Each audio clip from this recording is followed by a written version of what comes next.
Hello students, स्वागत है आपका आईसीटी वर्चुअल क्लासेस में। मैं हूं कविता, आपकी साइंस टीचर। उम्मीद करती हूँ आप सभी अच्छे होंगे और स्वस्थ होंगे। सो क्लास कंटिन्यू करेंगे अपना चैप्टर जिसका नाम है रिप्रोडक्शन इन प्लांट्स, यानी कि पादपों में जनन। हम बात कर रहे थे प्लांट्स में रिप्रोडक्शन कैसे होता है। आगे के जो टॉपिक हैं उन्हें हम कंटिन्यू करने से पहले एक बार रिवाइज कर लेंगे कि अभी तक हमने चैप्टर में क्या क्या समझा है। जैसे कि आप समझते हैं रिप्रोडक्शन किसे कहते हैं। हमने कहा किसी भी नए ऑर्गेनिज्म का यहाँ पे प्रोडक्शन होता है या उसका निर्माण होता है, उसकी जो प्रक्रिया होती है, उसकी जो प्रोसेस होती है, उसे हम रिप्रोडक्शन कहते हैं। तो अगर मैं आपको कहूँ, क्योंकि आप रिप्रोडक्शन के बारे में काफी सारी चीजें समझ चुके हैं, तो अगर मैं रिप्रोडक्शन को आपको समझाऊं तो हम कह सकते हैं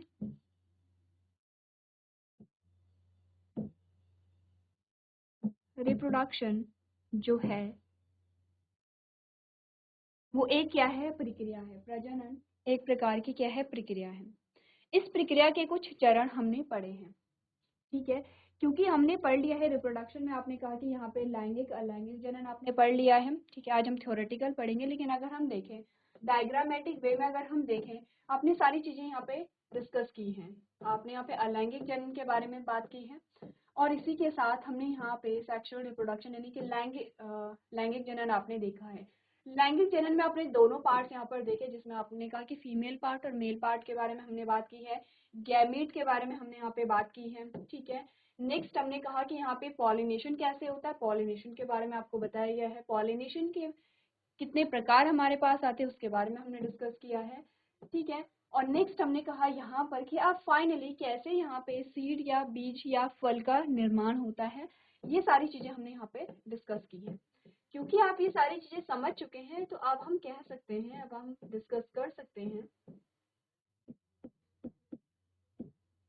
अब हम डिस्कस कर सकते हैं रिप्रोडक्शन एक प्रक्रिया है जो कि कितने भागों में, कितने फेज में या कितने चरणों में क्या होती है, कंप्लीट होती है। तो मैं कहूँ अगर रिप्रोडक्शन को, तो हमने कहा प्रजनन एक प्रक्रिया है या एक प्रोसेस है। अब प्रक्रिया का जब भी नाम आता है तो प्रक्रिया, हमने कहा कि आपने कोई काम स्टार्ट किया यहाँ से, अब आपने फिर अलग अलग चरण में उसे कंप्लीट किया। स्टार्ट किया था यहाँ से और कंप्लीट किया यहाँ पर, बीच में आपके क्या आते हैं, अलग अलग चरण आते हैं। एक पूरी प्रक्रिया है, पूरा एक प्रोसेस है। जैसे कि हमने एग्जाम्पल जब लिया था तो हमने कहा था कि आप चाय बना रहे हैं, आप खाना बना रहे हैं, कुछ भी चीज़ है, तो उसके लिए हम क्या करते हैं, अलग अलग चरण हम करते हैं। कोई भी आप काम कर रहे हैं, आप पढ़ाई करते हैं, तो उसके भी अलग अलग चरण होते हैं, आपने कहा।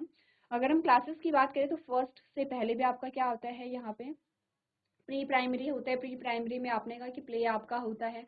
प्ले ग्रुप से लेके प्री प्राइमरी से लेके प्राइमरी तक आप पहुंचते हैं। इसी प्रकार से आपने कहा फर्स्ट से ट्वेल्थ तक की आपकी जो एजुकेशन है वो चलती है। उससे आगे भी वही प्रोसेस चलता है कि आप क्या करें, स्टेप वाइज क्लासेस में जा रहे हैं, वहां से आप पास कर रहे हैं, एग्जाम दे के आप पास हो रहे हैं, और नेक्स्ट क्लास में आप क्या कर रहे हो रहे हैं, प्रमोट हो रहे हैं। अगर हम और ज़्यादा डीप में जाए तो हमने कहा एक पूरी क्लास है, एक जो क्लास चलती है आपकी, वो एक साल की होती है। एक साल का ड्यूरेशन होता है। एक साल के बाद आप नेक्स्ट क्लास में जाते हैं। उस साल में भी आपके अलग अलग क्या होते हैं, यहाँ पे खंड होते हैं। आपने कहा कि आपके यूनिट टेस्ट होते हैं, आपके क्लास टेस्ट होते हैं, आपकी यहाँ पे हाफ ईयरली होती है, आपके एनुअल एग्जाम होते हैं। पूरा एक प्रोसेस चल रहा है। तो आपने कहा एक साल तक जब आप पढ़ रहे थे, जब आप बात कर रहे थे, तो पूरे एक साल तक एक प्रोसेस चल रहा है वहाँ पर, जिसमें आपने कहा कि आप टाइम टू टाइम अलग अलग स्टेप वहाँ पे फॉलो कर रहे हैं। तो प्रक्रिया का सिंपल सा मतलब ये है कि प्रक्रिया में वो एक लंबी प्रक्रिया है, और उस प्रक्रिया में आप किसी विशिष्ट कार्य के लिए क्या करते हैं, काम को अलग अलग पार्ट में डिवाइड कर लेते हैं और उसको पूरा करते हैं। जैसे कि अगर मैं कहूँ कि हमारा जो एम है वो क्लास 7th को पास करके क्लास 8th में जाना है, तो हम क्या करते हैं, क्लास 7th में जब आप गए तो आपने पढ़ाई की। अब आपने पढ़ाई की तो उसके भी अलग अलग स्टेप होते हैं, आपके हर एक सब्जेक्ट यहाँ पे होता है। देखिए, हमने बहुत डिटेल में अगर हम बात करें, हमने सबसे पहले कहा कि आप क्या कर रहे हैं, क्लास से प्रमोट हो रहे हैं। फिर हमने कहा with in a class, class यानी कि क्लास में जो एक साल तक आप चीज़ें करते हैं उसके भी अलग अलग स्टेप होते हैं। अब अगर आप बात करें कि कोई भी आप चैप्टर पढ़ रहे हैं, तो चैप्टर को हम कैसे पढ़ते हैं। फॉर एग्जाम्पल, आप साइंस पढ़ रहे हैं, आप अभी भी साइंस पढ़ रहे हैं, लेकिन हमने कहा कि आप साइंस पढ़ रहे हैं या आप कोई भी बुक पढ़ रहे हैं, तो हम क्या करते हैं, चैप्टर नंबर 1 से स्टार्ट करते हैं। चैप्टर नंबर 1 से लेके आप सारे चैप्टर को पढ़ते हैं। अगर हम सिर्फ एक चैप्टर की बात करें तो एक चैप्टर जब हम स्टार्ट करते हैं तो उसके भी अलग अलग क्या होते हैं, स्टेप होते हैं। सबसे पहले आप इंट्रोडक्शन को देखते हैं कि हम क्या पढ़ने वाले हैं, क्यों पढ़ने वाले हैं, और धीरे धीरे करके आप सिंपल से कॉम्प्लेक्स की ओर जाते हैं। ठीक है, ऐसा हम पूरा एक चैप्टर पढ़ते हैं। ऐसे आपने क्या किया, एक पूरा चैप्टर पढ़ा, ठीक है, फिर ऐसे आपने पूरी एक बुक पढ़ी, फिर ऐसे कर करके आपके क्या होते हैं, यूनिट टेस्ट होते हैं। हर 2 महीने में यूनिट टेस्ट है, क्लास टेस्ट कराए जाते हैं, 6 महीने बाद आपकी हाफ ईयरली होती है, आपकी एनालिसिस की जाती है। ये पूरी प्रोसेस है। वैसा ही रिप्रोडक्शन में होता है। आपने कहा कि हम जो भी कर रहे हैं उसका एक विशिष्ट हमारा क्या है, मोटिव है या एम है। हम पढ़ाई कर रहे हैं, हमारा मोटिव है कि हम पास होकर के 8th में जाएंगे। ठीक है, 8th में पढ़ेंगे तो फिर 9th में जाएंगे, ये हमारा मोटिव है। अगर मैं कहूँ रिप्रोडक्शन का क्या मोटिव है, नए ऑर्गेनिज्म का निर्माण करना, लेकिन ऐसा तो नहीं है कि सीधे एक चीज हुई, एक स्टेप हुआ और सीधे आपको एक नया ऑर्गेनिज्म मिला, ऐसा नहीं होता है। अगर हम रिप्रोडक्शन में लैंगिक जनन की बात कर रहे हैं तो उसके अलग अलग स्टेप हमारे पास आते हैं। वो सारे स्टेप आप पढ़ चुके हैं, इसीलिए हम ये चीज अभी डिस्कस कर रहे हैं कि अब आपको समझ आ जाएगा। ये डिस्कस करना ज़रूरी इसलिए है क्योंकि अगर आप फ्यूचर में आपके पास सेम चैप्टर आता है रिप्रोडक्शन, अब आप हायर क्लासेस में जाएंगे तो और डिटेल में आप चैप्टर को समझेंगे, और आप समझेंगे वहाँ पर कि जो रिप्रोडक्शन है उसमें जो प्रोसेस हो रही है और डिटेल में आप पढ़ेंगे। उसको पढ़ने से पहले अगर हम एक फ्लो चार्ट देखें कि रिप्रोडक्शन में होता क्या है, कितने चरण में होता है, किस चरण में क्या होगा, किस चरण में कौन सा कितना टाइम लगेगा, कौन टाइम टेकिंग है, कौन सी प्रोसेस जल्दी हो जाती है, ये सारी चीज़ें हम डिस्कस करने वाले हैं। हमने कहा रिप्रोडक्शन में अगर हम बात करें यहाँ पर सेक्सुअल रिप्रोडक्शन या लैंगिक जनन, तो उसमें क्या होता है। अगर मैं आपसे कहूँ कि हम बात कर रहे हैं सेक्सुअल रिप्रोडक्शन या लैंगिक जनन,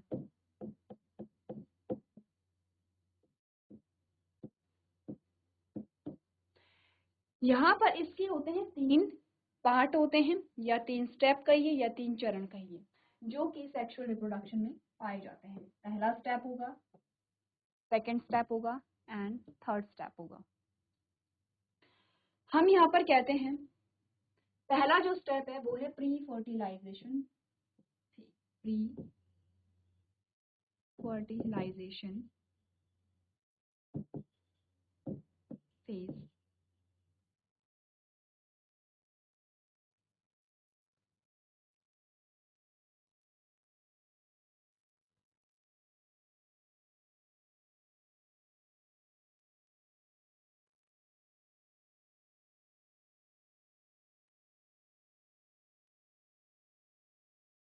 चलिए यहाँ पे हमारे पास स्पेस है। एजेंट्स ऑफ पॉलिनेशन हम बाद में बात करेंगे। हमने कहा फर्टिलाइजेशन हम पढ़ रहे हैं, सेक्सुअल रिप्रोडक्शन, सेक्सुअल रिप्रोडक्शन यानी कि हम बात कर रहे हैं लैंगिक जनन के बारे में।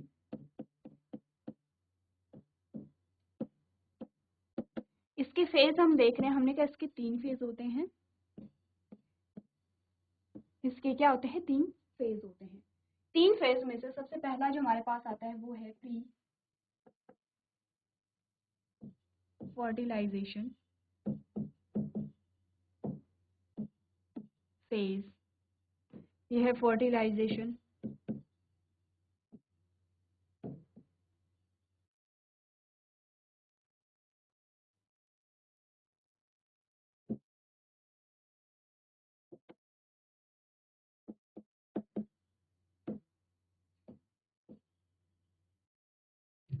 और ये है पोस्ट फर्टिलाइजेशन फेज।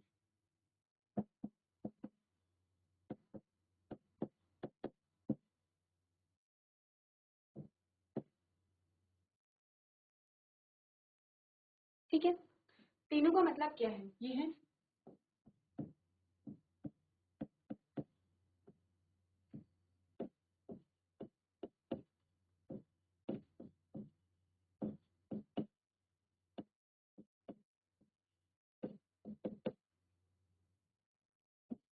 यहाँ पर पाया जाएगा निषेचन। पढ़ते रहिए और नोट करते रहिए आप लोग।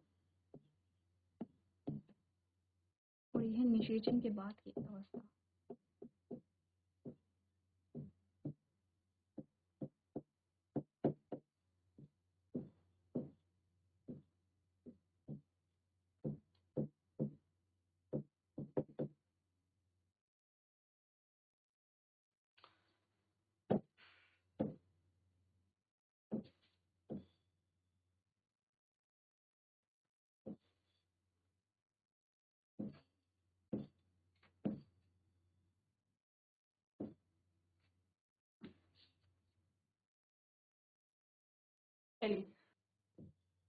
3 पार्ट में कंप्लीट होता है, 3 स्टेप इसके होते हैं। पहला जो स्टेप है उसे हमने कहा प्री फर्टिलाइजेशन फेज, जिसे हम कहते हैं निषेचन से पूर्व की अवस्था, यानी कि निषेचन से पहले जो भी इवेंट हुए होंगे, जो भी इवेंट निषेचन से पहले हुए या फर्टिलाइजेशन से पहले हुए, उसे हम कहते हैं प्री फर्टिलाइजेशन फेज। ठीक है, या निषेचन से पूर्व की अवस्था। सेकंड हमारे पास आता है फर्टिलाइजेशन फेज, यानी कि निषेचन की अवस्था। यहाँ पर क्या होगा, निषेचन या फर्टिलाइजेशन होगा। सेकंड हमने कहा पोस्ट फर्टिलाइजेशन फेज, यानी कि निषेचन के बाद की अवस्था। अब अगर मैं आपसे पूछूं कि बताइए इन तीनों फेज में आपने क्या क्या पढ़ा है, इस फेज में क्या हुआ होगा, इसमें क्या हुआ होगा और इसमें क्या हुआ होगा, क्योंकि हम तीनों चीजें पढ़ चुके हैं। अगर मैं आपसे तीनों चीजों के बारे में पूछूं तो आप यहाँ पर क्या बताएंगे। सबसे पहले हमारे पास आता है प्री फर्टिलाइजेशन फेज की निषेचन से पूर्व की अवस्था में आपने क्या क्या चीजें पढ़ी हैं। बेसिकली आपको ये बताने कि आपने क्या क्या चीजें यहाँ पे पढ़ी हैं। ठीक है, अगर हम पढ़ने से लेकर के कहें तो हमने कहा कि आपने क्या पढ़ा था, यहाँ पर जो फ्लावर है, फ्लावर आपने पढ़ा था, पार्ट्स ऑफ फ्लावर आपने पढ़े थे, जिसमें आपने मेल और फीमेल पार्ट पढ़ा था, जिसमें आपने कहा एंडोशियम और गाइनोशियम या पिस्टिल और स्टेमेन आपने यहाँ पे बात की थी। अगर मैं प्रोसेस की बात करूं कि क्या हुआ फिर उसके बाद, ये तो आपने पार्ट्स के बारे में बात की है, हम प्रोसीजर देख रहे हैं, हम प्रक्रिया देख रहे हैं कि यहाँ पर जो लैंगिक जनन है, लैंगिक जनन में जो प्रक्रिया है, लैंगिक जनन में जो प्रक्रिया है वो यहाँ पर क्या हुई होगी। एक बार प्री फर्टिलाइजेशन फेज को देखिए, आपने नोट्स बनाए होंगे और देखिए कि क्या हुआ। निषेचन जब आपने हेडिंग डाली या फर्टिलाइजेशन जब आपने हेडिंग डाली, उससे पहले आपने क्या क्या चीजें यहाँ पे पढ़ी थी, एक बार देखिए।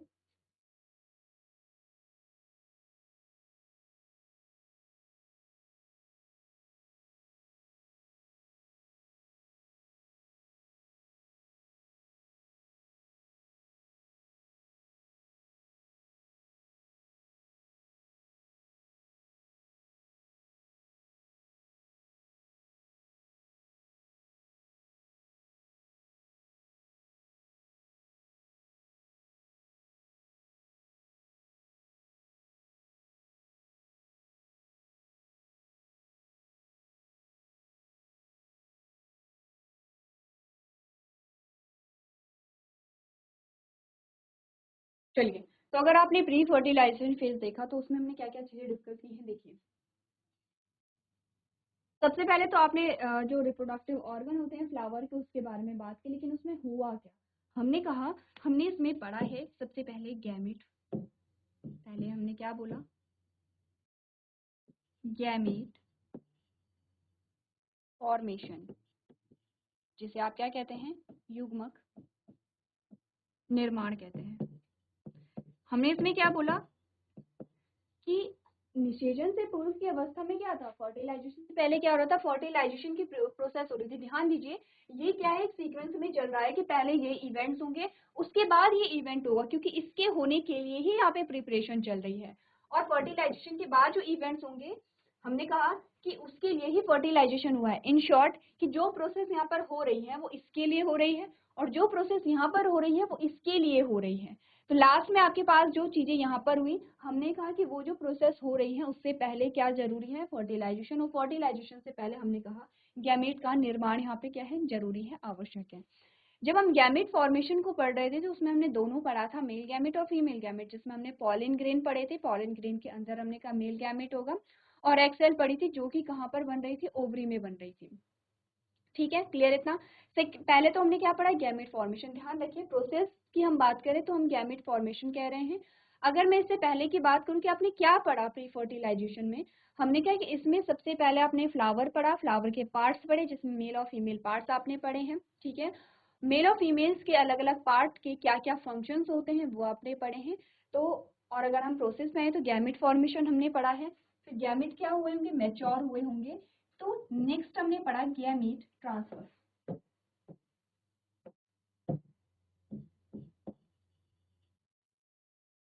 ट्रांसफर ऑफ गैमीट, जिसे आप कह सकते हैं युग्मक का स्थानांतरण। युग्मक का या युग्मकों का, युग्मकों तो नहीं होगा, युग्मक होगा, क्योंकि सिर्फ पॉलिन ग्रेन का यहाँ पे क्या होगा, ट्रांसफर होगा।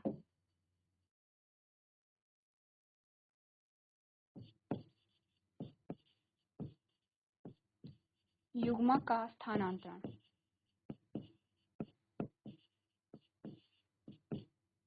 क्या होता है ट्रांसफर ऑफ गैमीट या युग्मक का स्थानांतरण? अगर इसकी बजाय मैं सिर्फ लिखूं पॉलिनेशन तो सही होगा? बिल्कुल, क्योंकि अब आपको ये नहीं लिखना है ट्रांसफर ऑफ गैमीट या युग्मक का स्थानांतरण, आपको नहीं लिखना है, आपको इसकी बजाय लिखना है सीधे पॉलिनेशन। क्योंकि अब आप क्या करेंगे, अब आप प्रोसेस से रिलेटेड जो वर्ड्स होते हैं उनका यूज करेंगे, तो हम कहेंगे इसे पॉलिनेशन या परागण। तो आप सोचेंगे पहले हमने क्यों लिखा यहाँ पे जो गैमेट का ट्रांसफर है या युग्मकों का स्थानांतरण है, क्योंकि आपको समझना है कि उस प्रोसेस को हम एक्चुअली में कह क्या रहे हैं। ठीक है, युग्मक निर्माण में हमने कहा कि हम दोनों की बात कर लेंगे, ऐसा नहीं है कोई हम मेल या फीमेल की बात नहीं कर रहे, हम दोनों की बात कर रहे हैं। पॉलिनेशन में हमने कहा कि पॉलिनेशन में क्या हुआ, गैमेट ट्रांसफर होगा। तो ये पूरी प्रोसेस आपने पढ़ी कि गैमेट ट्रांसफर हुआ तो कैसे हुआ, किसके द्वारा हुआ है, और यहाँ पर क्या क्या पॉसिबिलिटी हो सकती है पॉलिनेशन या टाइप्स ऑफ पॉलिनेशन, ये सारी चीजें हमने यहाँ पर पढ़ी हैं। हमने कहा जब ये सारी चीजें हो गई हैं, गैमेट का फॉर्मेशन हो गया है दोनों गैमेट का, और गैमेट का क्या है ट्रांसफर भी हो गया, पॉलन ग्रेन कहाँ आ गए हैं, स्टिग्मा पे भी आ गए हैं, तो अब क्या होगा, हमने कहा अब होगा फर्टिलाइजेशन। तो फर्टिलाइजेशन में क्या आता है, फ्यूजन होता है।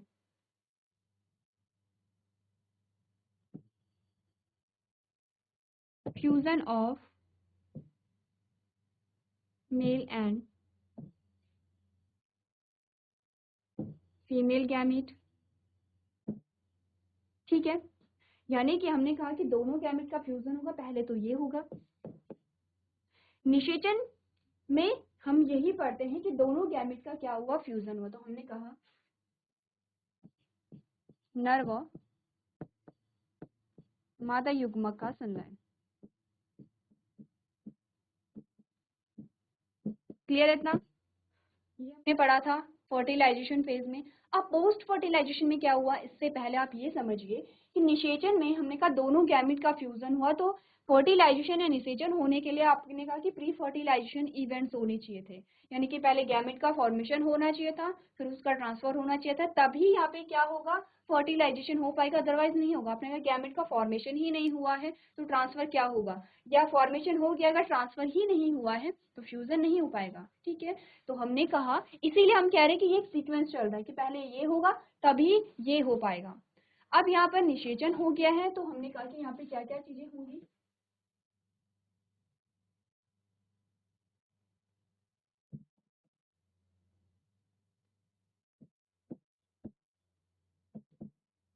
Development of zygote.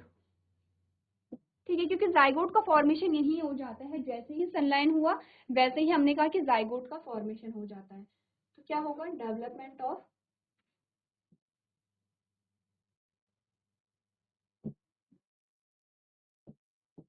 जाइगोट। अब आप यहाँ पे स्पेस नहीं है, आप हिंदी में लिख लेंगे कि यहाँ पे जो युग्मनज है उसका क्या होगा, विकास होगा, पहली चीज। और सेकेंड हम डायरेक्टली कह सकते हैं formation of seed and fruit. Formation of seed and fruit, इसमें लिखिए सबसे पहले आप लिखेंगे युग्मनज का क्या होगा, विकास होगा, और दूसरे में आप लिखेंगे बीज और फल का निर्माण होगा। ये चीजें आप पढ़ते हैं जब आप पूरा रिप्रोडक्शन पढ़ते हैं, जो कि आप पूरा पढ़ चुके हैं, डायग्रामेटिक वे में अगर हम देखें तो पूरा पढ़ चुके हैं। इस वाले पोर्शन या फिर यहाँ से लेकर के आपको क्या पढ़ना है, यहाँ से लेके फर्टिलाइजेशन इवेंट्स और पोस्ट फर्टिलाइजेशन इवेंट्स को आपको थ्योरी में देखना है, जो कि हम इसके आगे कंटिन्यू करेंगे। ये वाला पोर्शन आप थ्योरी पोर्शन देख चुके हैं, इसके आगे का हम देखेंगे। अब अगर आपने ये टेबल समझ ली है, आपने पढ़ा और आपने ये टेबल समझ ली है, तो अब आप रिप्रोडक्शन को समझते हैं कि कब क्या होगा। अब आप प्रोसेस को समझते हैं, आपके पास क्वेश्चन आते हैं कि यहाँ पर जब जाइगोट बना, यानी कि जब क्या बना, युग्मनज बना, इसमें डेवलपमेंट होंगी, इसके बाद बनेगा एम्ब्रियो यानी कि भ्रूण। ठीक है, एम्ब्रियो बनेगा यानी कि भ्रूण बनेगा, और उसी से क्या होगा, आपने कहा बीज का निर्माण होगा, उसके बाहर क्या होगा, फल का निर्माण होगा। तो आपसे पूछा जाता है कि बताइए पहले एम्ब्रियो बना या जाइगोट, या आपसे पूछा जाता है कि बताइए पहले फर्टिलाइजेशन हुआ या पहले जाइगोट का निर्माण हुआ। तो आपको अगर टेबल पता है, आपको अगर सीक्वेंस पता है, तो आप बता पाएंगे कि जब फर्टिलाइजेशन हुआ तभी जाइगोट का फॉर्मेशन हुआ। यहाँ पे डेवलपमेंट हुआ है, एक लाइन यहाँ पे ऐड और कर लेंगे, एक हेडिंग कि यहाँ पे क्या होगा, जाइगोट का फॉर्मेशन हो जाता है। नीचे आप लिखेंगे कि युग्मनज का निर्माण हो जाता है यहाँ पर। यहाँ पर क्या होगा, इसका डेवलपमेंट होगा। एक बार इस टेबल को देखिए और इसे नोट कीजिए।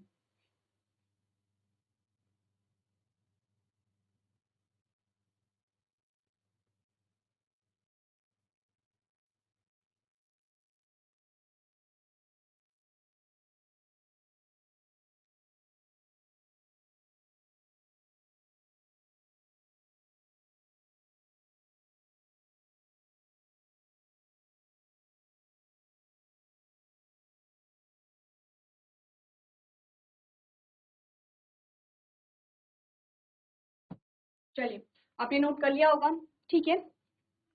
ये जो चार्ट आपके लिए होता है वो इम्पोर्टेंट होता है, आपको ये समझना है। अब हम बात करते हैं कि क्या क्या चीजें हमने समझी हैं इस चैप्टर में।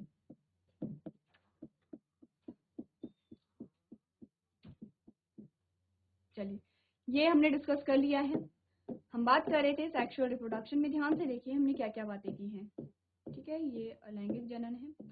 सेक्सुअल रिप्रोडक्शन में पार्ट्स ऑफ फ्लावर हो गए थे, ठीक है। क्या क्या पार्ट्स हैं, हमने कहा ये मेल पार्ट है, फीमेल पार्ट है, मेल के 2 पार्ट है, 3 के फीमेल पार्ट के 3 पार्ट यहाँ पर आते हैं। दोनों में हमने कहा गैमेट फॉर्मेशन कैसे होता है, इसके बारे में डिस्कस कर लिया है, ठीक है। अब गैमेट का ट्रांसफर कैसे हुआ वो हमने बात की। ट्रांसफर भी हमने कहा अलग अलग प्रकार से हो सकता है विद इन अ फ्लावर, एक ही फ्लावर में, या एक ही पेड़ के 2 फूलों के बीच में, एक ही पेड़ के 2 फूलों के बीच में, या अलग अलग पेड़ों के 2 फूलों के बीच में, ठीक है। ये एक फूल के अंदर हुआ, ये एक ही पेड़ के 2 फूलों के बीच हुआ, और ये 2 अलग अलग पेड़ों के फूलों के बीच में हुआ है, ठीक है। टाइप्स हमने पढ़ लिए हैं। चलिए, अब हम बात कर रहे हैं यहाँ पर फर्टिलाइजेशन कैसे हुआ होगा। ये हमने डायग्रामेटिक वे में समझा कि फर्टिलाइजेशन कैसे हुआ। ये फर्टिलाइजेशन है, ये डबल फर्टिलाइजेशन है, या ट्रिपल फ्यूजन इसे हम कहते हैं, ठीक है। यहाँ पर हमने कहा जब फर्टिलाइजेशन हुआ तो इससे बना जाइगोट, और यहाँ पर अगर फर्टिलाइजेशन हुआ तो इससे बना एंडोस्पर्म या भ्रूणपोष। क्या काम होता है इसका, क्योंकि जो युग्मनज है इससे क्या बनेगा, आगे चल के भ्रूण बनेगा, इस भ्रूण का पोषण करेगा भ्रूणपोष, ठीक है। जब भ्रूण बनेगा तो आपने कहा कि ये जो एरिया है आपका, जो ओव्यूल होता है वो सीड में कन्वर्ट हो जाएगा, और बाहर जो ओवरी होती है ये फ्रूट में कन्वर्ट यहाँ पर हो जाती है। तो हमने कहा बीज और फल का निर्माण हो गया है। इस चीज को हम पढ़ रहे थे यहाँ पे लैंग्वेज में, जिसमें हमने पार्ट्स ऑफ फ्लावर सबसे पहले डिस्कस किए हैं। नेक्स्ट हमने डिस्कस किया है यहाँ पर अलग अलग फ्लावर के जो पार्ट्स होते हैं। चलिए, टाइप्स ऑफ फ्लावर के बारे में हम बात कर रहे थे कि टाइप्स ऑफ फ्लावर क्या क्या होते हैं, जो कि हमने प्रीवियस लेक्चर में भी समझा है। हमने कहा टाइप्स ऑफ फ्लावर जो होते हैं वो 2 प्रकार के होते हैं, यूनिसेक्सुअल फ्लावर और bisexual flower. The flower which contain only one reproductive organ that is either male or female are called unisexual flower. These are also called an incomplete flower, और इसके एग्जाम्पल है papaya, watermelon, corn and cucumber. एक लिंगी जो फूल होता है उसमें हमने क्या बात की थी, कि हमने पहले भी डिस्कस किया था। हमने कहा कि ये क्या है,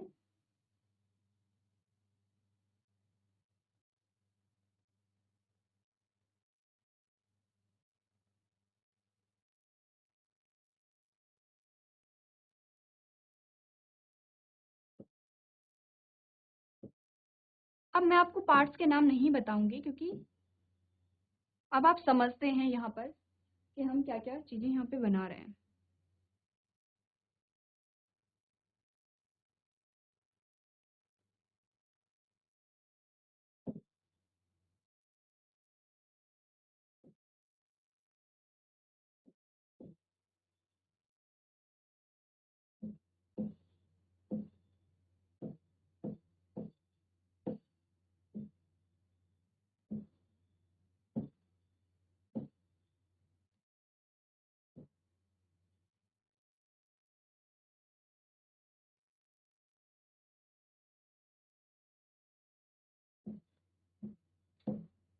तीन प्रकार के फ्लावर यहाँ पर बने हैं, आपको बताना ये है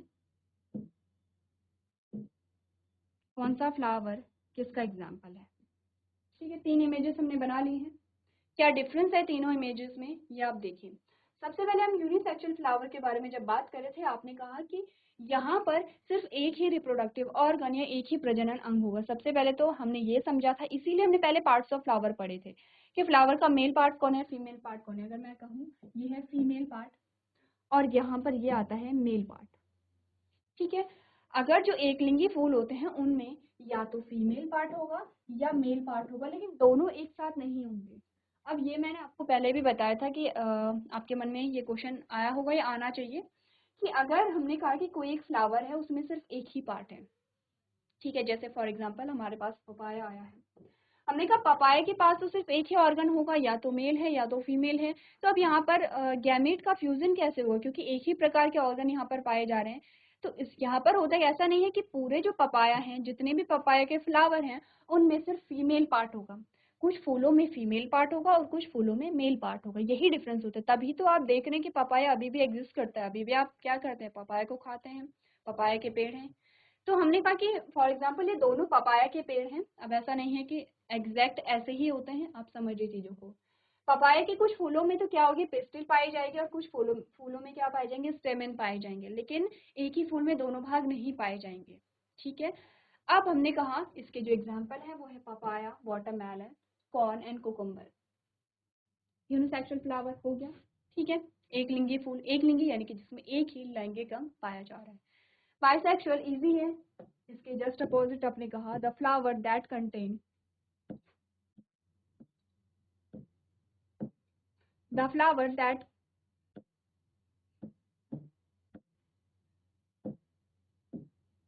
the flower that contain both reproductive part, that is male and female, in a single flower are called bisexual flower. These are also termed as a hermaphrodite or complete flower. Example है rose, mustard, hibiscus. हमने कहा कि जो द्विलिंगी फूल होते हैं, जैसे कि आप ये तीसरी इमेज आप जो देख रहे हैं, इसमें आपने कहा फीमेल पार्ट भी है और इसमें मेल पार्ट भी है। तो क्या होंगे, दोनों पार्ट एक ही फूल में है, द्विलिंगी फूल हम इन्हें कह रहे हैं।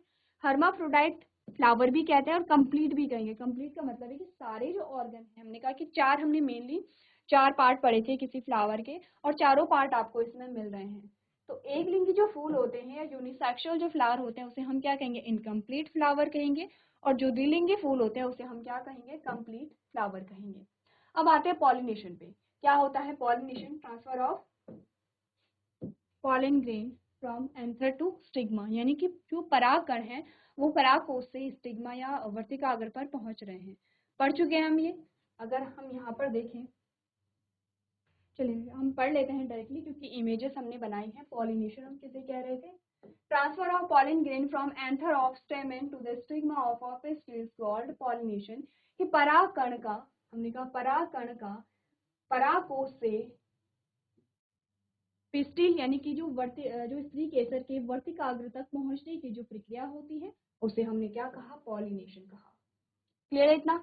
अब जो पॉलिनेशन है वो दो प्रकार से हमने पढ़ा था। हमने कहा सेल्फ पॉलिनेशन हो सकता है जिसे स्वपरागण हमने बोला था, और क्रॉस पॉलिनेशन हो सकता है जिसे पर परागण कहा था। क्या कहता है self pollination, when pollen grain from anther of one flower reaches to the stigma of the same flower, it is called self pollination. Self pollination generally occurs in bisexual flower. हमने कहा कि सेल्फ पॉलिनेशन में क्या होगा, उसी फूल का, जैसे कि अगर हम यहाँ पर देखें, यहाँ पर आपको तीसरा जो फ्लावर दिख रहा है, ये जो तीसरी जो इमेज है, यहाँ पर हमने कहा कि इसी के जो पॉलन ग्रेन है वो इसी के स्टिग्मा पर जा रहे हैं, तो इसे हम स्वपरागण कहेंगे, और स्वपरागण द्विलिंगी फूलों में ही देखा जाता है।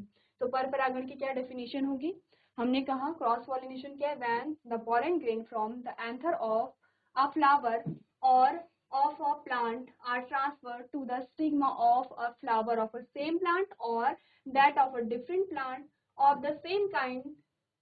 The process is called cross pollination. The transfer of another plant is mediated by insect, wind, water, animals, birds, etc. क्या होता है क्रॉस पॉलिनेशन, अगर हम पीछे जाएं, अगर आप पीछे की इमेजेस में जाएं, जब हम पॉलिनेशन को पढ़ रहे थे, ये है पॉलिनेशन, इसी की हम बात कर रहे हैं। क्या पढ़ा हमने अभी तक, हमने अभी तक पढ़ा है स्वपरागण, कहाँ पर हो रहा है, ये स्वपरागण है, ठीक है, जो एक ही फूल के अंदर हो रहा है। लेकिन अगर हम इसे देखें, इस वाली इमेज को, जो थर्ड हमारे पास आती है और जो सेकंड इमेज हमारे पास आती है, आप देख रहे हैं कि जो पॉलन ग्रेन है वो अपने फूल से किसी दूसरे फूल में जा रहे हैं। अब या तो वो फूल उसी प्लांट का होगा या दूसरे प्लांट का होगा, ठीक है, इसे हम क्या कहेंगे, पर परागण कहेंगे। अब अगर मैं आपसे कहूँ कि जो एकलिंगी फूल होते हैं, फॉर एग्जाम्पल पपाया, क्या उसमें स्वपरागण पॉसिबल है, नहीं है, क्योंकि स्वपरागण तभी हो सकता है जब दोनों जो लैंगिक अंग हैं वो एक ही फूल में आपको मिले। क्लियर हो गया है? पॉलिनेशन हो गया क्लियर। एजेंट्स ऑफ पॉलिनेशन में हमने बोला कि एजेंट्स यानी कि वो जो कि पॉलिनेशन में सहायता करते हैं, उसमें हमने कहा था process of pollination is carried out by some external agencies like wind. हवा के द्वारा पॉलिनेशन उड़ करके एक फूल से दूसरे फूल में जा सकते हैं। अगर जलीय पौधे हैं तो जल में तैर करके एक फूल से या एक पौधे से दूसरे पौधे में जा सकते हैं। इंसेक्ट, बर्ड्स एक्सेट्रा, जो इंसेक्ट या बर्ड्स होते हैं वो फूलों पे बैठती हैं। अगर हमने कहा कि वो एक फूल से दूसरे फूल पे चली जाती तो उसमें जब वो एक फूल पे बैठती है तो उसके पॉलन ग्रेन उस पर चिपक जाते हैं। फिर वो दूसरे फूल में जाएगी तो वो जो पॉलन ग्रेन है वो वहां पर क्या हो जाएंगे, ट्रांसफर हो जाएंगे।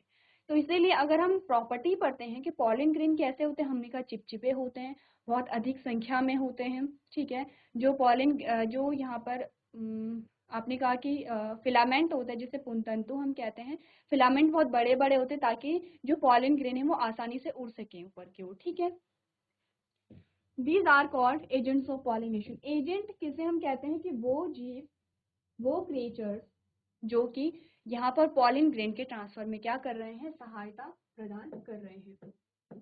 क्लियर है? अब आता है फर्टिलाइजेशन। तो फर्टिलाइजेशन क्या है, हमने कहा अगर आप इस इमेज को देखेंगे ये है फर्टिलाइजेशन। इसीलिए मैंने कहा था कि सबसे पहले हमने डायग्रामेटिक वे में देख लिया है। हमने कहा फर्टिलाइजेशन है कि जब मेल और फीमेल गैमेट का फ्यूजन हुआ। तो यहाँ पर जो फर्टिलाइजेशन होता है वो दो प्रकार का हमने पढ़ा है। ठीक है, एक बार आप क्या करेंगे, क्योंकि आप, मैं मान के चल रही हूँ कि आप इमेजेस बनाते हैं, नोट्स बनाते हैं, तो आप देखेंगे एक बार कि जो फर्टिलाइजेशन है वो कितने प्रकार का होता है। मैंने कहा एक तो है फर्टिलाइजेशन, एक होता है डबल फर्टिलाइजेशन। तो दोनों में सेम चीज हो रही है, सेम चीज यानी कि हमने कहा मेल गैमेट ही है, लेकिन जो फर्टिलाइजेशन है उसमें मेल और फीमेल गैमेट का फ्यूजन है। जो डबल फर्टिलाइजेशन है या दोहरा निषेचन है उसमें फीमेल गैमेट नहीं है, उसमें जो मेल गैमेट है वो पोलर न्यूक्लियाई के साथ फ्यूज हो रहा है। तो इतना डिफरेंस है दोनों में। दोनों में जब क्या होता है, हमने कहा दोनों प्रकार के फर्टिलाइजेशन होते हैं, तो रिजल्ट आपके पास क्या आता है एक बार आप लोग वो देख लेंगे। आपको पढ़ना है fertilisation, then fruit and seed formation, benefits of seed dispersal और जर्मिनेशन ऑफ सीड। तो ये जो टॉपिक्स हैं, benefits of dispersal of seed और जर्मिनेशन ऑफ सीड, ये हम डिस्कस करेंगे क्योंकि आपने अभी तक नहीं देखा। लेकिन अगर मैं आपको सीड फॉर्मेशन कहूँ या मैं फर्टिलाइजेशन कहूँ, ये हम पढ़ चुके हैं डायग्रामेटिक वे में। तो आपने जितना समझा है अपनी लैंग्वेज में आप लिख करके लेके आएंगे। नेक्स्ट लेक्चर में जब हम डिस्कस करेंगे तब आप देखेंगे कि आपके जो नोट्स हैं वो प्रॉपर बने हैं या नहीं बने हैं। तो अपना जो होमवर्क है वो आप लोग नोट कर लेंगे, फर्टिलाइजेशन के बारे में आपको नोट्स बनाने हैं। तो आज के सेशन में हम इतना ही करेंगे। अभी तक क्लास में बने रहने के लिए आपका धन्यवाद।